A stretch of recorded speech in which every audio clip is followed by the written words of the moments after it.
নিজাববীয়াকৈ নিজ প্ৰচেষ্টাত অসমীয়া চিনেমাৰ উত্তৰণৰ কাৰণে প্ৰচাৰ কৰি যায় সমীৰ ৰয় যোৰহাটৰ তেখেতকো আমি জেবি প্ৰডাকশ্যনৰ তৰফৰ পৰা ধন্যবাদ জনাইছোঁ কাৰণ তেখেতে যিটো নিজাববীয়া প্ৰচেষ্টাৰে অসমীয়া চিনেমাৰ প্ৰচাৰ কৰিছে আৰু অসমীয়া চিনেমা চোৱাৰ অভ্যাস গঢ়াৰ কাৰণে তেওঁ যিটো প্ৰচেষ্টা হাতত লৈছে তাৰ কাৰণে সঁচাই ধন্যবাদৰ পাত্ৰ মই সমীৰ আচলতে সমীৰৰ নিচিনা মানুহ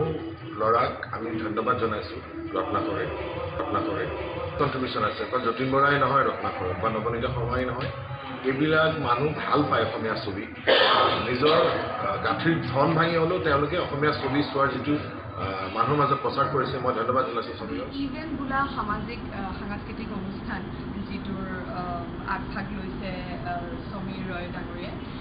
খুব সুন্দৰ পদক্ষেপ তেওঁলোকে হাতত লৈছে অসমীয়া ছবিৰ জয়যাত্ৰা অক্ষুণ্ণ ৰখাৰ তাৰ বাবে মই সঁচাকৈ এই অনুষ্ঠানটোক ধন্যবাদ জ্ঞাপন কৰিছোঁ ৰত্নাকৰ ক্ষেত্ৰতে দেখা গৈছে যে বিভিন্ন ভিতৰুৱা অঞ্চললৈ গৈ পেলাই যেনেকৈ দৰ্শকসকলক অসমীয়া ৰাইজক যেনেকৈ অনুপ্ৰাণিত কৰিছে অসমীয়া ছবি চাবলৈ বা বাছ লৈ ওলাই আহিবলৈ সেইটো সঁচাকৈ শলাগ ল'বলগীয়া সমীৰে যিখিনি কৰিছে সেইখিনি সঁচাকৈ শলাগ ল'বলগীয়া কাৰণ অসমীয়া চিনেমাৰ উদ্যোগটোৰ উন্নতিৰ বাবে সমীৰে নিজৰ গাঁঠিৰ ধন ভাঙি গাঁৱে গাঁৱে ঘূৰি অসমীয়া চিনেমাৰ উদ্যোগটোত ধন ধৰি উঠাত যি সহায় কৰিছে সেইকাৰণে আমি আমাৰ তৰফৰ পৰা আমি সমীৰকে ধৰি তাৰ ইভেণ্টৰ সমূহ সদস্যলৈ শুভেচ্ছা গছপুলি দি পেলাই যিটো এটা আমাৰ প্ৰকৃতিক প্ৰদূষণৰ যিটো এটা বৰ্তমান যি প্ৰদূষণৰ সৃষ্টি হৈছে প্ৰকৃতিৰ কাৰণে সেই গছপুলিৰ যোগেদি যি এটা নতুন পদক্ষেপ হাতত লৈছে সেইবাবে আমি তেওঁলোকৰ সদস্যসকলে খুব বিৰাট ভাল লাগিছে এই কথাটো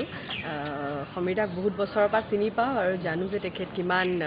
এক্টিভ এইবোৰ কাম লৈ পেলাই আৰু এনেকৈ বাছ টাছ নিজে এৰেঞ্জ কৰি লৈ অহাটো সৰু কথা নহয় কিমানখিনি যে কৰিছে আমাৰ অসমীয়া চিনেমাৰ কাৰণে সেইটো খুব ভাল কথা সমীৰতো দেখি আছোঁ ৰত্নাকৰ আমাৰ ইয়াৰ আগত জুবিনৰ চিনেমাখনৰ কাৰণেও কিমানখিনি সি কৰি আছে এতিয়া ৰত্নাকৰ ৰ'দ আহিবা এখন ৰ'দ হৈ অহা সেইখনৰ কাৰণেও কৰি আছে মানে এতিয়া অস্তিত্ব প্ৰতিঘাত প্ৰত্যেকখন চিনেমাৰ কাৰণে সি লাগি আছে আৰু এতিয়া দেখিছোঁ যে গছ পুলি লৈছে এইটো বহুত ডাঙৰ কাম কৰিছে আমাৰ কাৰণে চোৱা নাছিলে অসমৰ ল'ৰা ছোৱালীক ইমান টিকেট বেছি আছিল আমি বাহিৰৰ পৰা চাইছিলোঁ